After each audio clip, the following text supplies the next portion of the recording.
sin, and he preached about things that would happen in the last time. He preached about specific sins. And this verse 11, we could probably spend 3 or 4 lessons on this one verse. And I'm going to have you do some reading tonight. If you, I know Joanne's always got her Bible, so I'm going to have Joanne do some reading. And I'll have my wife do some. Numbers 31 and verse 16. Then we're going to go back and we're going to look at this verse we read it brief before, but we're going to read it again.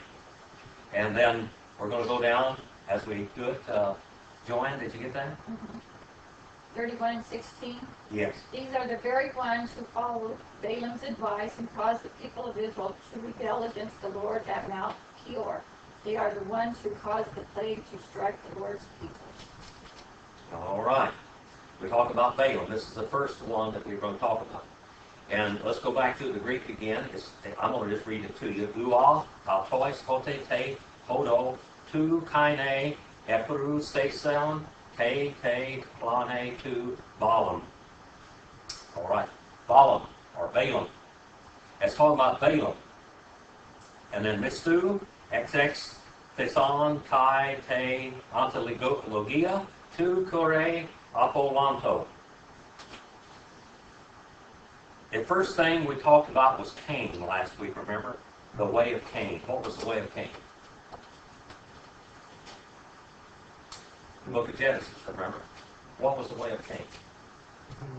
The way of Cain was the way of Satan. The way of Satan. All right, remember now. Go back. Let's do some recovery here. I want you to have this down. Somebody asked you, I want you to be able to give them an answer to this. God made Adam. He took from Adam, woman, and then he put them back together in marriage. They had a first child, and God had promised them after they had sinned that they would receive the Messiah, that from the seed of the woman, not the seed of the man, but from the seed of the woman, that the Messiah would be born. And they had a child, and his name was Cain, and his name means gotten. And she said, and from the original language, from Hebrew, it says, I have gotten a man, even Jehovah. What does Jehovah mean? Who shall become. All right. Very plain, isn't it? When you look at the scriptures. A lot of religions can just scramble the theology and do like scrambled eggs. But if you let the Bible interpret itself, let it speak the way what it's doing, you'll have no problem. Okay? So Cain was born. Cain, as far as Eve was concerned, was the Messiah. Okay? And she had another son, and his name was Abel. Abel means Breath. or brevity or shortness. First of all, she named the first one. She named him the Begotten Messiah. Then she named Abel temporary, a breath, something that's not going to last for long. Because she looked at him and said, well, he's going to die. That's what happened. He did die long before she thought he would. She remembered the promise of the Messiah in Cain, and she remembered the promise of death in Abel. All right? Well, Abel was born, and then she had many other children. Okay? And Cain married probably one of his sisters. Don't know whether Abel was married or not, but maybe he was. Anyway, she had a lot of children. The world was being populated at this time. Cain did not want to do things God's way. He started his own religion. When Adam and Eve sinned in the garden, God killed animals and offered them, probably showed them how to sacrifice them and everything else, and then took the skins off and tanned the hides for them, showed them how to do that, and put the clothing on them from these animals. Remember, animals, when God created animals were not to eat. No animals ate each other, and mankind did not eat animals. All right?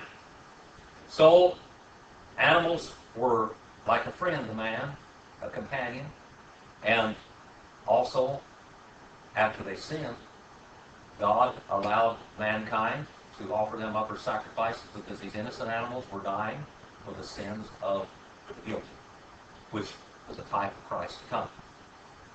Okay. Now, they're clothed. No animals are being killed. But Cain does not want to offer an animal sacrifice to God. He wants to offer a sacrifice from the food of the field. Because of Adam, what did God say would happen to the ground? He cursed the ground. And thorns and thistles it would grow. And if you've ever been out in the country, you'll know what goat heads, and you know what sandbirds, and cockleburs, and foxtails, and all of those noxious things are. Well, this happened. But Cain was proud that he was overcoming the curse. Have you ever heard anybody tell you they haven't sinned in 20 years, let it get up? Yeah. That's Cainite. They were lying and Cainism. Lying when they spoke it. Well, Cain said, I have overcome the curse. I'm going to offer the fruit of the field. I'm going to show God how I have overcome the curse. God would not accept his sacrifice. When Abel would go and make his offering. Now, this was not Abel was not the promised son. Still, Cain was the promised son. He was the heir. He was going to be the faith line. And Abel was just a guy. He was just another human being. He wasn't of any promise at all. He told Cain, Cain, if you do what you're supposed to do, won't God be happy with you? And what did Cain do? He murdered him. Because Abel called attention to his sin. People don't like to be called sinners. You know that? They like to say, well, I can't help it. Or, well, I was just born into this. What are some of the excuses? It's a disease, a compulsion, inherited. All of these sins. Somebody else made me do it. I couldn't help it. But it's sin. Well, when Abel called Cain a sinner, Cain killed him. Well, Cain lost his birthright. He became a murderer. He was no longer the Messiah child, the faith line, but a murderer. And God cursed the ground double because of what he did. He went off, it says, and God put a curse upon him. And Cain said, everybody want to kill me when they see me. He said, no, I'll require them sevenfold if they kill you. And you go off and you go into the land of water and you just wander like a nomad. That's what this curse was. So what did Cain do? He said it is. He built a big city. He wasn't going to wander. He was not going to do what God said. I mean, God could curse him all he wanted to, but he was going to do it his way, wasn't he? All right, this is the way of Cain now. And then,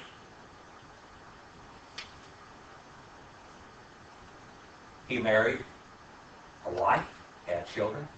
The children's names were identical to the ones from the faith line. God, in the meanwhile, allowed Eve to have a child, and his name was Zeth. And Zeth means substitute. If you go all the way down that line, you'll see the different ones that came in. You'll see Enoch in there on both sides. You'll see Lamech on both sides. And Lamech means king, or the glorious king, or prince, or whatever. There were some on both sides. But the seventh from Adam to Zeth was Enoch. And what did Enoch do? He walked with God, and God took him. He was raptured. He was so righteous that God took him to heaven. I believe God saw the righteousness of Christ on him. What happened with the seventh from Adam? Who was that on Cain's side? Lamech. Lamech. And what did he do? He murdered a man, and he took to himself 2 wives. You'll see that on Cain's side, there was an absolute multiplication of the sciences of music, warring. They beginning to kill animals. They became hunters when they were not supposed to be. God didn't give animals to them to eat, but they were gluttons. And they were contrary to what God's revealed will was. That's the line of Cain, the way of Cain. The way of Cain was contrary to God's will. I'll do it my way, I'll have my own religion. And look how many religions we have founded by people in the world today.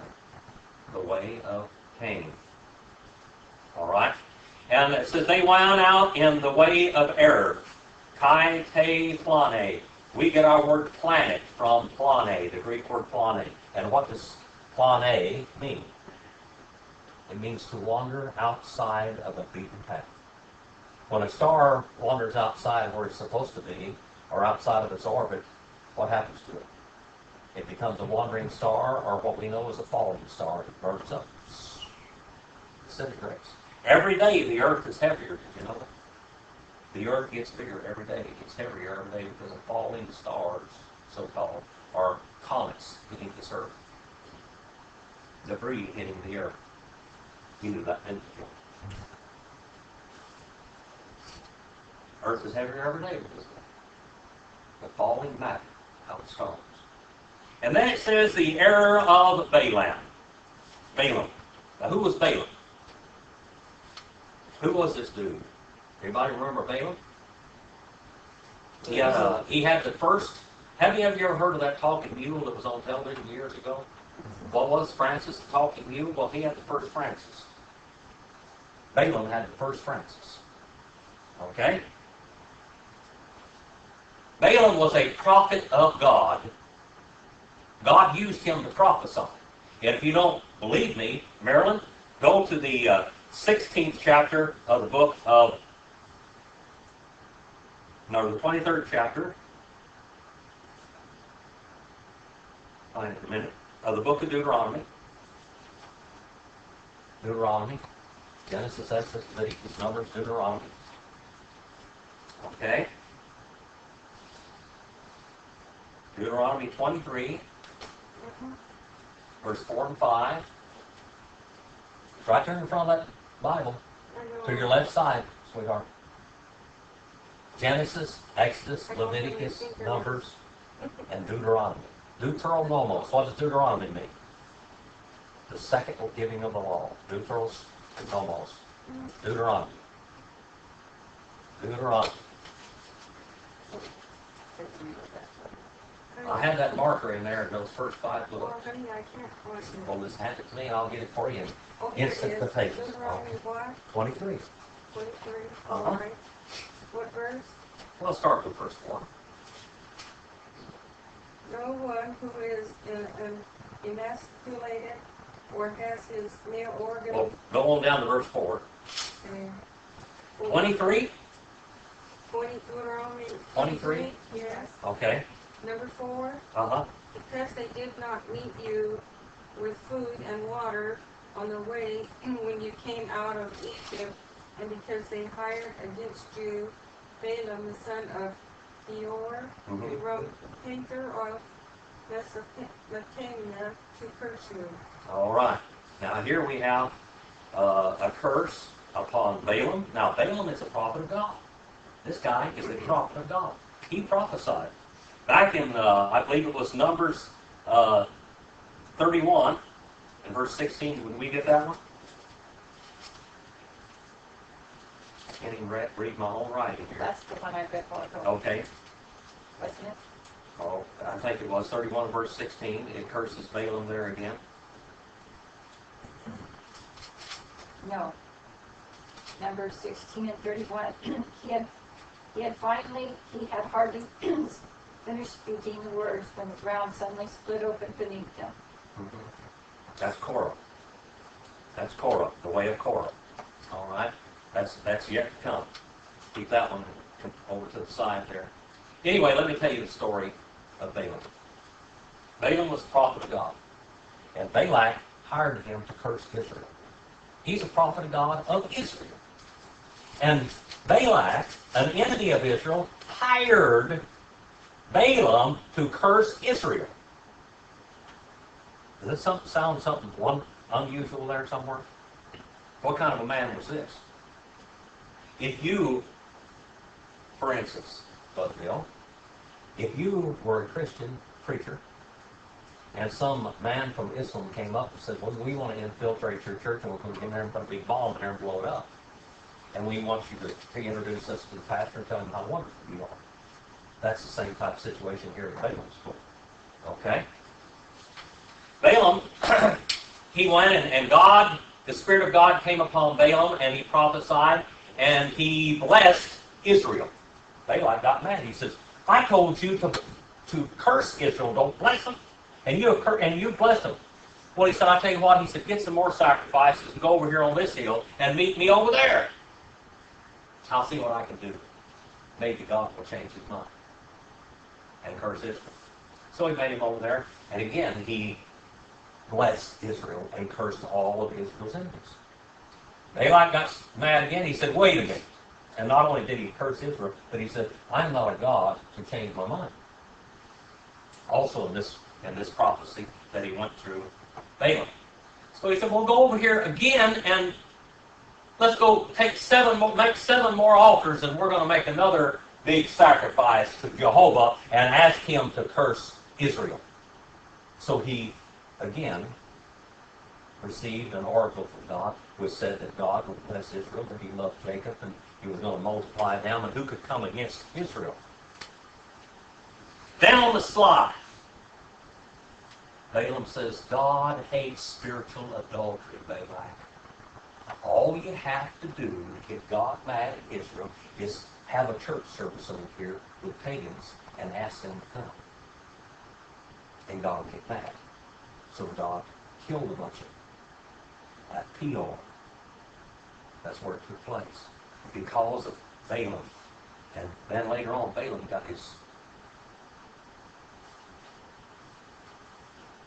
comeuppance. God cut him off. So that's what happened. The wages of preaching for money. Don't ever. You have a child that grows up or a grandchild that grows up, you know somebody, never encourage him to get into the ministry because it's lucrative. That's the wages of Balaam. Mainly, what you're going to find out in the ministry is a lot of hard work. More harder than what you would work in any other secular job. A lot of hard work. And you'll probably have to work to help support yourself. Also, in most churches. Wages for preaching. Balaam hired out to the enemy. He still couldn't curse Israel, but then he threw in the monkey wrench. He says, I can't curse them. If you just get them to go over there and compromise and do something wrong, God will take care of the situation. I don't have to curse them because he'll do it. And he did. Now let's look on a little bit further. They poured themselves out in the dispute of Korah, and they perished. All right? Korah was a grandson of Levi. All right? He was a grandson of Levi. He was in the priesthood, but he wanted God to choose him and his bunch. And they say, now wait just a minute. You've chosen the sons of Aaron over here. We don't like that. We're going to be priests. They called themselves the priests. God had a way that he did things. And they said, we do not agree. This word antologia there, antologia. Anti means what? Against, and logia, logos, to speak against. They debated with God. They debated with Moses. All right? Now, where did you have that verse over there? And I believe it was Numbers 16. 16 and 31. Verse 6, I think. The one that I read last. What was it? 16 and what? 31. 16:31, okay. He had hardly finished speaking the words when the ground suddenly split open beneath them. All right. Now what happened here? Let me give you a little background on this situation. They came to Moses and says, we are going to be priests of God. We are going to do the priesting here. Forget the sons of Aaron, we're going to do it. We are in control. We have more voting power than you do. We can do it. We can incite the people against you, and we can have a rebellion here. We are going to be the priests of God. And Moses said to them, well, I'll tell you what. Come to church tomorrow morning. Just come to church and get your little self straightened all up, wash your little faces and your hands, and put on your Sunday go to meeting clothes. And meet me here. Right out here at the door of the tabernacle. And they said, no, we aren't. We aren't going to do it. We won't do it. And he said, do it. God told all of Israel to separate yourself from among these bunch of rats. Do not listen to them. Do not listen to anything they have. Don't take any money from them. No bribes, no nothing. Have nothing to do with these people and stay away from all their homes and their families and everything else. And you get them over here tomorrow morning at the tabernacle. And God's going to choose who he wants to represent him. Me or you and your bunch. And what happened? Right early that morning, as God separated the sheep from the goats, so to speak, the ground opened up. And they saw the flames of hell leaping at these people. And it said it took them down into hellfire alive. And killed all of these people. Right there. Rebellion was over. And who was this? People today can act like Korah. Who's Korah? The grandson of Levi, who didn't want to do it God's way. By the way, his name means baldness. That's what his name means. Baldness. That's what Korah means. No.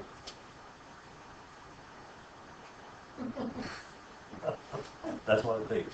She's been calling me for 6 months now. Well, that sounds like if the earth opens up, then it sounds like that's where hell was. Well, many people believe that because of what happened there. Okay? The flames of hell, the earth opened up and it took them down into Sheol. All right?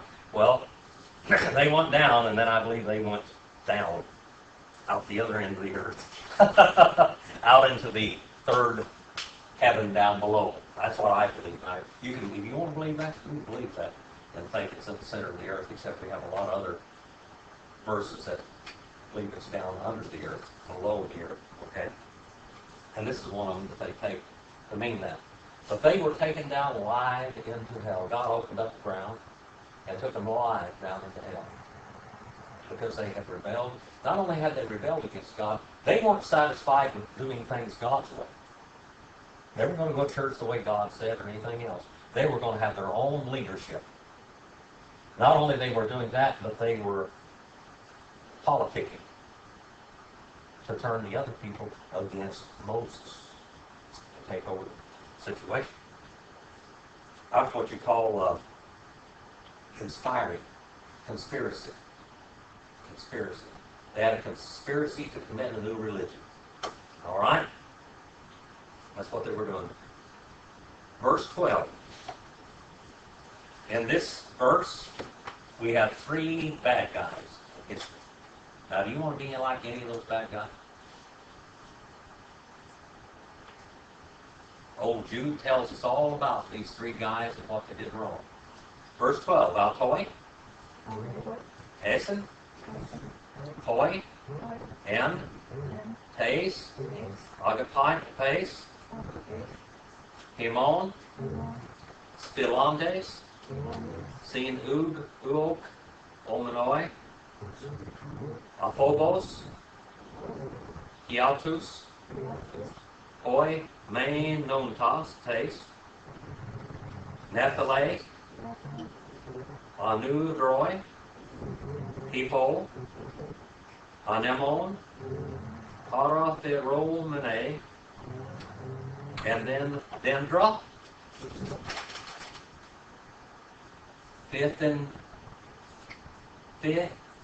Oporino. Akarpa, Dis, Apophon, Ta, Ekriso, Thanta. All right, some hard words in this verse. Jude uses some hard language. Sometimes he uses words that are used no place else in the New Testament. He was an educated man. He was educated. These ones, they are the ones in the love feast. Look at that word agapes there. Entes agapes. In the or among the love feast. What is a love feast? Is that one of these beach parties? What is it? What is a love feast? Have you ever had a church dinner?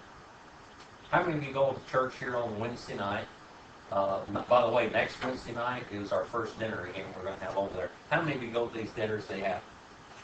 How many of you see your fellow members of the church and you talk with them and you fellowship with them and say God bless you and sometimes you pray with them, different things? How many of you do that? That's a love feast. All right? That is a love feast. That's a fellowship dinner. That's what it is. He said, they are among the love feasts of ye. And then he says, spilotes. Spilotes. This is an old word. And it means covered by water. Covered by water. I talked to a friend of mine the other day in Morro Bay. My wife wants to go down to Morro Bay and take her boat out and go fishing out there because we can launch the boat without having to pay and put it in the water. They got a real good launch ramp there. And so I asked my friend Gary over there, I said, Gary, tell me about Morro Bay and the waters in there and everything. He said, well, that we've got a problem over here. We got a lot of, as you go out of the harbor here, it's a very narrow channel out there that they've opened up and everything else. And if you get a little bit off of that, you can run into rocks or sandbars. Rocks or sandbars. And if you run a boat up on a rock or a sandbar, matter of times there's rocks on sandbars too, what happens to the boat? It just gets thrashed. It gets a whole knock in it, it starts sinking. All right? Now, these sandbars and rocks many times are hidden from view, aren't they? The ocean, enough water covers these things where you can't see them. And how many of you ever watched these war movies? You know what a minefield is? Yeah. That's the Greek word for minefield also. This is a death trap. He said they are death traps. They are hidden reefs. They are minefields. They are reefs of destruction. They are menaces. They are deadly traps in your love feast. They will come right into your churches and lead people astray, away from the truth, and into heresy. We've had trouble in our church with that. And Roger preached a series of messages. Truth matters. Remember that? Truth really matters. And do you believe like we do, is what he was saying. You have joined this church. Do you really believe what we believe? Are you really part of us? Truth really matters. The Word of God really does matter. How the Bible teaches and what it teaches does matter.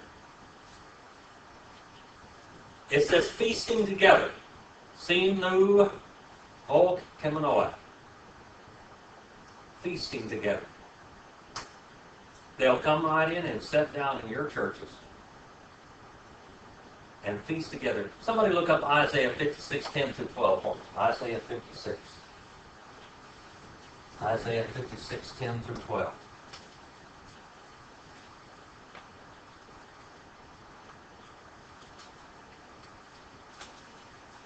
We're going to see this in the next little phrase.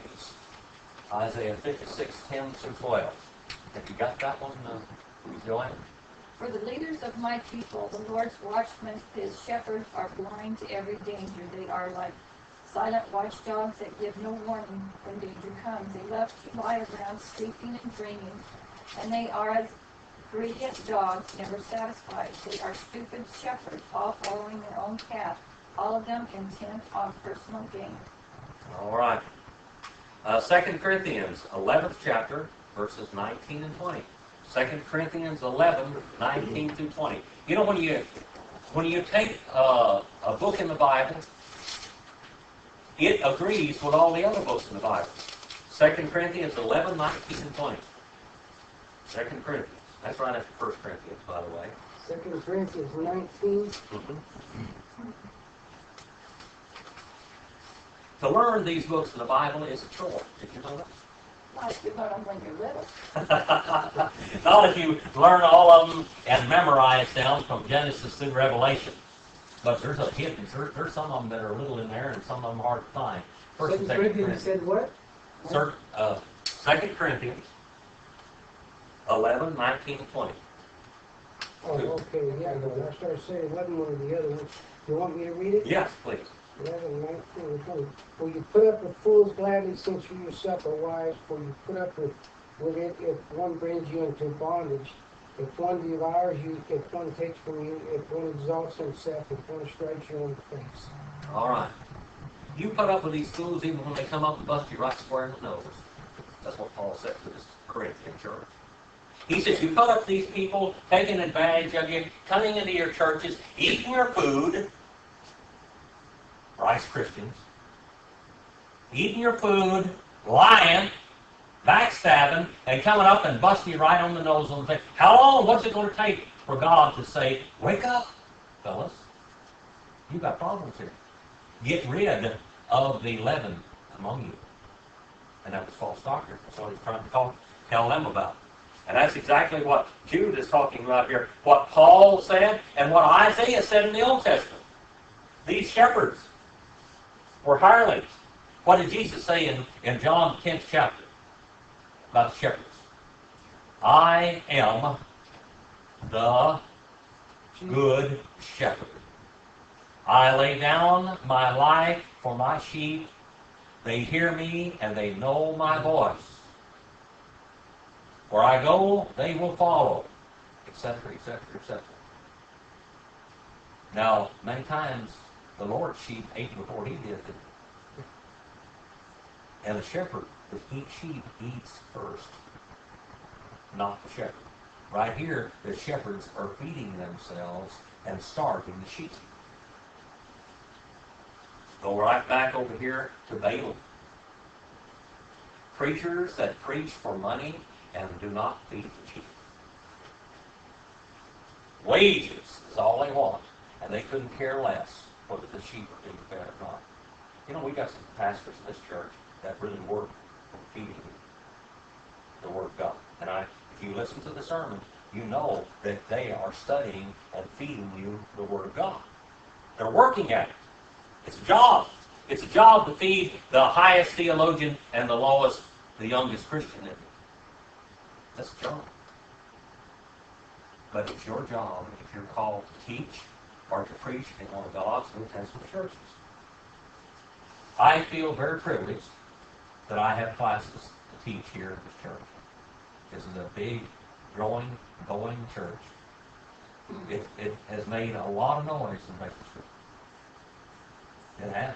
It has a tremendous witness in Bakersfield. And to teach in this church is a real privilege. To teach God's Word. But not only is it a privilege, but it is a grievous responsibility. Because God expects you to feed those sheep. And I really try my best in the classes that I teach to feed you above and beyond what you can find in any place else in any other church. Ken told me the other day, John Gage was talking to him, and he said, you know, Jim's classes, he said, you can go any place in Valley Baptist Church and go to any Sunday school and be taught the Word of God. It's true. But he said, if you want to learn or understand every Josh Phillips, go to Jim's class. Because he'll just absolutely try to unfold it. And I really do. I try to unfold it for you. That's what makes this class special. I have spent my whole life and my whole ministry on the Word of God and unveiling it and showing every little dark crevice in it that I can absolutely uncover for you so you can understand it. And it's a tremendous witnessing to it when you go out among people. You can show them things that you've been asking, and many times I ask questions or answer questions you've asked. So many times on the little flyer that we give out there, understand the Bible like they never understood before, become a better Sunday school teacher, a better witness. That's what our goal is, this class. It's a goal with gravity. It's a goal that has gravity. And you know who's going to get the greater judgment than the judgment of God? Me. I'm one of them. I'm going to be grilled under a hot light because of what I've taught all of my life. Because it better be right. I'm not trying to please you so much as I am trying to please God to put it out in its purity. And it's inspired full force. Hidden rocks feasting together, and it says, not fearing. Aphobos. A little adverb there, which means fearlessly. They walk right in among in your midst fearlessly. We had some people out here that were protesting our church a few years ago. I think this was you remember that, Levine? They were out here protesting, telling us that we weren't preaching the truth. You're going there and you're listening to a liar. They were going around all over in Bakersfield. What they were actually doing is lying. They had a different gospel. They were chorus. That's Korah in the flesh right there. We just saw that problem here in the last verse. Not fearing, without fear. I got a book, a little pamphlet tonight that Levine brought to me that the Jehovah's Witnesses printed. What happened to hell? Hellfire. Oh, it's nothing. It's a figment of somebody's imagination. Propagating that all over the world. I'm not talking about one place, all over the world. Trying to infiltrate churches with this stuff. There's no such thing as hell. You know what? The lost man does not want to believe in hell. They like to believe in hell. Everybody wants. Is anybody here not want to go to hell? Does anybody here want to go to hell? That's real plain, isn't it? Lost people don't want to go to hell. And when you're lost and without Christ, one of the first doctrines that you do away with is the doctrine of hell, and the next one is the doctrine of Jehovah. Who is Jehovah? God becoming flesh in the person of Jesus Christ. That's who Jehovah was. Do away with both of them and you have a no religion. You have a religion of Balaam, you have a religion of Korah, and you have a religion of Cain, because it's a religion of works. Because when you do away with the Messiah, then you've got to work your way into heaven. That's why you've got to be good enough to walk in there. It says themselves feeding. Feeding themselves. That word poi, manontes. That comes from poimano. That means to shepherd. How many of you know what a hobby horse is? A little wonder horse. Dakota had a wonder horse. She rode that wonder horse from the time that she could walk. I got pictures of her bouncing up down, and she got so big that she could get this flat little horse. And she got on. And she still wants to ride it. I had about 6 months ago, I had to go get that wonder horse and bring it back out to show her that she really couldn't ride this wonder horse anymore. She wanted that wonder horse. That was her hobby horse. It was her pet horse. She had all of that. People have pet doctrines. Did you know that? Pet doctrines. Pet hobby horses. That's all they can teach about. That's all they teach. Charles Hayes Russell, Mormonism. Joseph Smith. Joseph Smith said everybody in all of Christendom has been telling you lies. God appeared to me with angels and he gave me a new book for you. And it's written in reformed hieroglyphics. And I'm the only one who can read it because I got these spectacles I can look through there and read it. And I'll tell you what to do. And then he said some very outstanding things. In the garden, the snake told Eve, if you take of this fruit of the knowledge of good and evil, you'll be like gods. Did you know you'll be gods? You know what Adam, or what Joseph Smith said? I got news for you. That you are gods in embryo. That if you're a male, of course if you're a woman, you know, you don't have to hold it because you're really not a soul. A woman is an object of use to men. But men are gods. You can be a god. You can become a god. And if God didn't have such a big head start on you, you could catch up with him one of these days.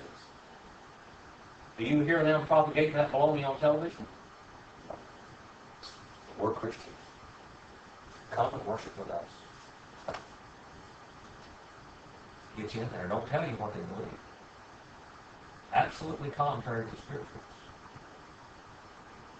Dangerous minefields. Dangerous sandbars and rock bars out in the ocean. Hidden reefs. Deadly. It said here clouds. Nephilim. Clouds. Waterless. Clouds with no water. When you, in the evening up at Fish Lake Valley, nearly every evening it rained up there. And I don't know where these clouds came from. But all of a sudden they would start appearing about 3 o'clock in the afternoon. Or before, maybe noon even. And I was right at the foot of White Mountain, which was 14,264 feet, I think. I was right at the foot of that mountain, and all of these clouds would come right in there and start just gathering around, and then you hear lightning, and then you get rain. And these clouds would just gather. I think it was the transpiration of the water going up, and it would just fill the skies with clouds. Heat and moisture.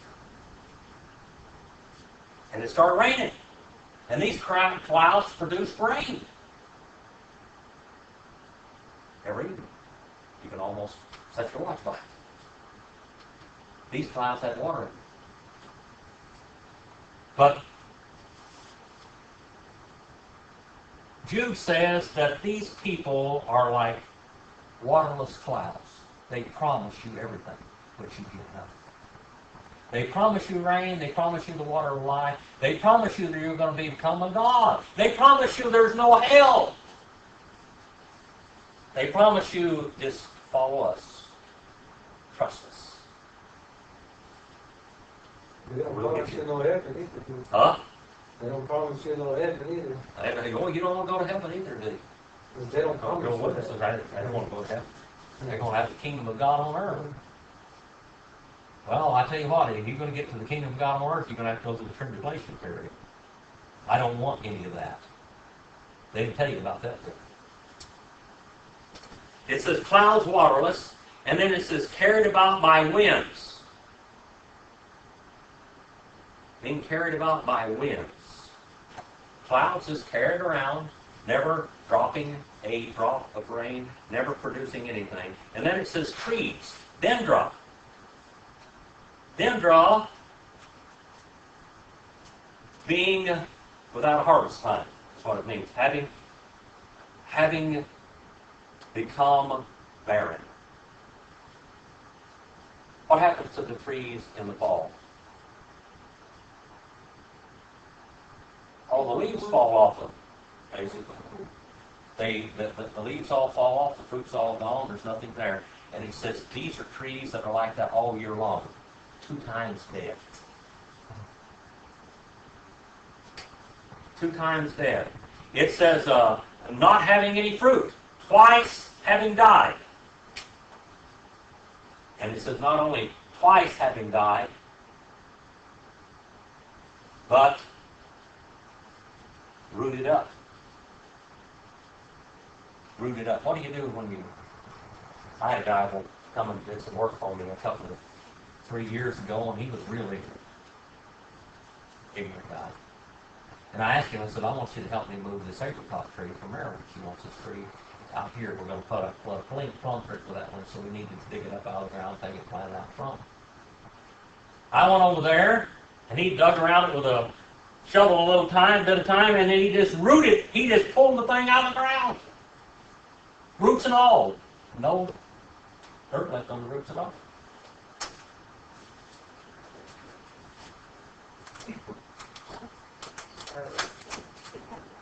Uprooted. After you uproot a tree, it very seldom ever produces fruit. Finally, today, I think this year we got about 5 apricots off of it. That was all. It looks good. Yeah. But it was uprooted. God said here, these people are fruitless. Twice having died, they're condemned for everlasting torment in hell. That's the second death. That you're going to die. You die once when you die. When you breathe your last, you die once. But it says these people are having died twice. They're going to be thrown into the lake of fire. And he talks about that earlier, doesn't he, in this book. Having been rooted up. Having become rooted up. Look at Ezekiel, the 34th chapter. Ezekiel 34. And then someone turn to me to 1 Corinthians 11 and verse 20. And then somebody turn to 2 Peter 2 and verse 13. 1 Corinthians 11 and 20. Yep. 1 Corinthians 11 and 20. Ezekiel 34, 2 through 8. I think this young lady can do that. She's the brain among us. Get back to that Old Testament. Fine. 2 through 8. Uh-huh. Son of man, prophesy against the shepherds, the leaders of Israel. Give them this message from the sovereign Lord. Instruction is certain for your shepherds to feed themselves instead of your flocks. Should the shepherds feed their sheep? You drink the milk, wear the wool, and butcher the best animals, but you let your flocks starve. You have not taken care of the weak. You have not tended the sick or bound up the broken bones. You have not gone looking for those who have wandered away and are lost. Instead, you have ruled them with force and cruelty. So my sheep have been scattered without a shepherd. They are easy prey for any wild animal. They have wandered through the mountains and hills across the face of the earth, yet no one has gone to search for them. Therefore, you shepherds, hear the words of the Lord. As surely as I live, says the sovereign Lord, you abandoned my flock and left them to be attacked by every wild animal. Though you were my shepherds, you didn't search for my sheep when they were lost. You took care of yourselves and left the sheep to starve. Jesus said, wouldn't a good shepherd, if he had 100 sheep and one of them went astray, wouldn't he go look for it? And leave the other ones in the sheepfold and go look for the lost sheep? That's what a good shepherd's supposed to do. But he said, you don't. Not only do that, you butcher the sheep. You skin them. You take from them and you don't give anything back. And Jesus was saying that same thing. Enoch said it in the book of Enoch. And then the book of Jude says it here again. Denouncing these wicked shepherds. 2 Peter 2:13. Bill, you got that one? No, I got 1 Corinthians 11. Oh, 1 Corinthians 11:20. Therefore, when you come together in one place, it is not to eat the Lord's Supper. All right. Paul was talking to the church at Corinth. He tells him, he said, when you come here, don't come to eat and drink. And you know what they were doing? They were having great big feasts all the time and having brawls and drunken parties in church service. Getting drunk during church and having brawls and so on and so forth. Women and men chasing after each other. What a church. What a church. He said, that's not the reason you come to church. He said, you come to church to worship me and to teach my word. Okay, 2 Peter 2:13.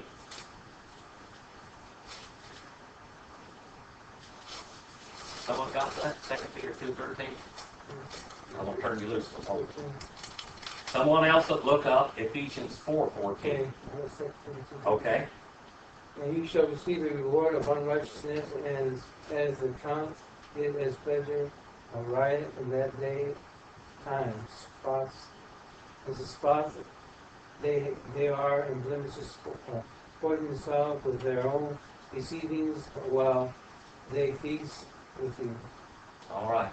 it said they are spots. They are also reefs. They are also danger. They are these hidden, dangerous, deadly reefs. That's what that word spots there means. Okay, 2 Peter 2:13. Did you get that, Bill? Or That's what, that's what. That's what okay, you got okay. I got Have you got it. Ephesians 4:14, Bill? Yeah, that we should no longer be children tossed to and fro and carried about with every wind of doctrine by the trickery of men and the cunning craftiness of deceitful plotters. All right, Matthew 15 and verse 13. Matthew is the first book of the New Testament, isn't it? Matthew 15 and verse 13. See who's Speedy Gonzalez here. That's the what? 15:13. 15, 13. Okay. When Jesus heard it, he departed. Oh, wait a minute. Okay. 15, 13. Okay. But he answered and said, every plant which my heavenly Father has not planted, it shall be rooted up. All right. What plants do you think these are?